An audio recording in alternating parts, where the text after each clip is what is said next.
Parlons à présent de cette cérémonie de remise d'attestation d'emploi à 16 compatriotes, 16 personnes à motricité réduite. C'était dans l'enceinte de l'Office national de l'emploi en présence des représentants du ministère de la formation professionnelle et de représentants d'entreprises citoyennes. Le point sur le déroulement de cette cérémonie avec Yannick Menga et Jean de Dieu Mamboundou.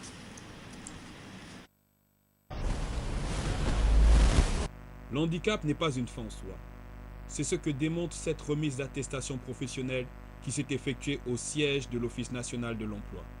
Cette vague de récipiendaires, constituée de 16 bénéficiaires, est la première étape de ce programme d'emploi ayant pour but la lutte contre la pauvreté à travers le plan de développement national. Conformément à l'article 182 du Code du travail, se penchant sur la loi du 1/40e, commandant les entreprises d'insérer au sein de leurs effectifs les personnes à mobilité réduite, ce sont donc 16 handicapés moteurs qui ont reçu des mains du directeur général de l'Office national de l'emploi, assisté par le ministère du Travail et de la formation professionnelle, des lettres d'engagement et contrats de travail.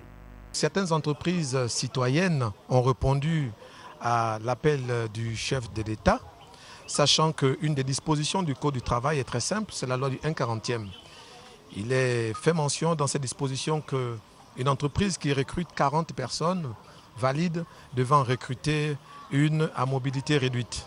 Dans ce sens, le département du travail, dont M. Simon Toutoum Eman en est le ministre de tutelle, a initié un certain nombre de rencontres avec les entreprises et certaines entreprises, pour le moment, ont accepté d'accompagner le gouvernement justement dans sa lutte contre le chômage et contre l'exclusion sociale.